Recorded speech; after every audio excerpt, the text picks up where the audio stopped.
Good morning. How can I call you? I'm Gabriel.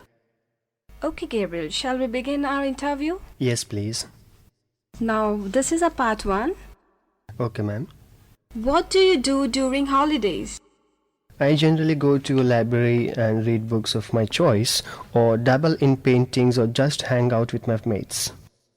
How do you make friends? I don't do anything in particular to make friends, but if I'm traveling by bus and a casual chat with a bicycle shows me that my ideas chime in with his, we exchange mobile numbers and become friends. Besides, I also easily get along with my classmates and make friends with them. When do you meet your friends? There is no specific time earmarked for friends exclusively, but whenever I am free or they are free, we meet and hang out. Besides, during festivals, I certainly meet my friends. What kind of sports do your friends like? Why? My friends like various sports such as hockey, volleyball, football, and fencing, but among them the most favorite is cricket because it gives good exercise to our body and it inculcates in us team spirit. Do you tend to forget your childhood friends? Why? Though I have plenty of friends at present, I am still in touch with my childhood friends as with them my childhood comes alive and with my childhood comes carefree days and feelings of nostalgia. What did you look like in your childhood? In my childhood, I had long hair, which was tied in a ponytail. I was very fair and chubby, so people were attracted to me. Sometimes my long hair also gave me an unkempt look. Your part 1 is over. Now this is a cue card. You have 1 minute to think over it and later you need to speak for 2 minutes. Your topic is talk about a public holiday in your country. Shall I begin now? Please start. The lifestyle in India sets a great store by holidays since people can relax themselves during holidays. There are many holidays here in India, but I'd like to talk about summer holidays. Because of sultry climate in India from April to June, a kind of lull prevails everywhere in business, tourism, jobs, as well as student life. Therefore, students and teachers get summer holidays from May to June. In some educational institutions, the summer holidays start by the end of April. In the beginning of the summer holidays, railway stations and bus depots are found to be teeming with students and the people who are heading home. On the other hand, some people prefer this time for rejuvenating tour. Thus, it becomes pretty difficult to get seat reserved in a train. Besides, during summer holidays, flight fares also begin to soar high. Anyway, I prefer to spend my summer holidays at my hometown, which is a very small village located in a rural hinterland. I go to my farmhouse, sit on a swing under a shady tree, and read good books or listen to music. When it is time for lunch, I cook food that's typical of a village life and savor it to my heart's content. Then I catch some Z's on a cot. People go on a tour during the summer holiday, but I don't. Instead of spending my evenings barging through a crowd in a street market, I'd like to spend them sitting on a small hillock by the countryside and gazing at the sun sinking into the horizon.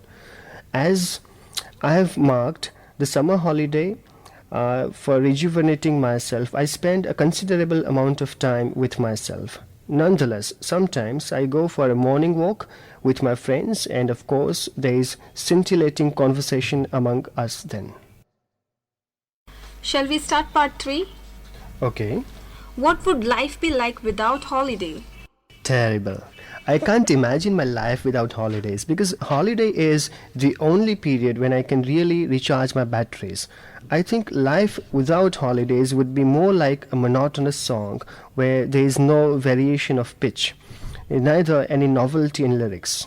Besides, we'd not be able to tell our Sunday from weekdays, and we'd all look like robots programmed to perform certain daily chores and office duties daily. Some companies give special holiday packages to the employees who have performed exceptionally well. Do you think this is good? Why? Well, Such a holiday package can prove to be an impetus for employees to work harder. Therefore, I don't see any negative effect in this kind of holiday package. A period of rest after arduous work rejuvenates a person and thus he regains energy and enthusiasm to work hard again. However, there should not be any kind of discrimination in awarding this kind of holiday package.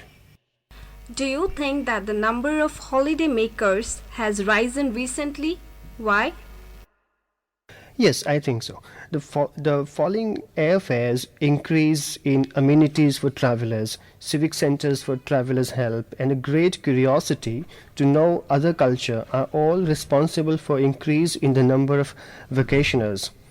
Besides, compared to past, jobs have become more lucrative nowadays and industries are thriving. So people have spare time to see new places and abundant money to invest in a valuable experience of holiday. Do you think people's preference for a holiday destination has changed over the span of time? Yes, it has changed a lot. In past, people rarely thought of vacationing at an exotic place. Instead, they simply chose a nearby place in order to save time and money. But at present, a person feels that his life is useless if he doesn't go on holiday to another country. Nowadays, the choice of destination for vacationing also depends on the purpose of vacation. A newly married couple would prefer some place rich with scenic beauty, whereas a politician prefers such a place where his privacy is not encroached upon. What do you think influences a nation's choice of public holidays? I guess a nation's customs, culture, and history greatly sway its choice of public holiday. For example, in India, we have a holiday on 26th of January as it is our Republic Day, which is celebrated in a grand manner across the nation. On the other hand, we have some holidays that have religious and cultural importance. For instance, Diwali, Holi, Eid, Raksha Bandhan, Janmashtami, etc. Moreover, in India, each state has some festivals and holiday typical of its own culture. Should the number of public holidays increased or decreased? Why? Now that our life has become more hectic and we have been deprived of breathing space and are compelled to celebrate festivals and birthdays in an office cubicle, an increase in the number of public holiday will prove to be a respite from busy schedules. Therefore, I am of the opinion that the number of public holidays ought to be increased with a view to giving people time to rejuvenate themselves. As it's said in English, all work and no play makes Jack a dull boy. Now your IELTS speaking interview is over. Thank you very much, ma'am. You're welcome.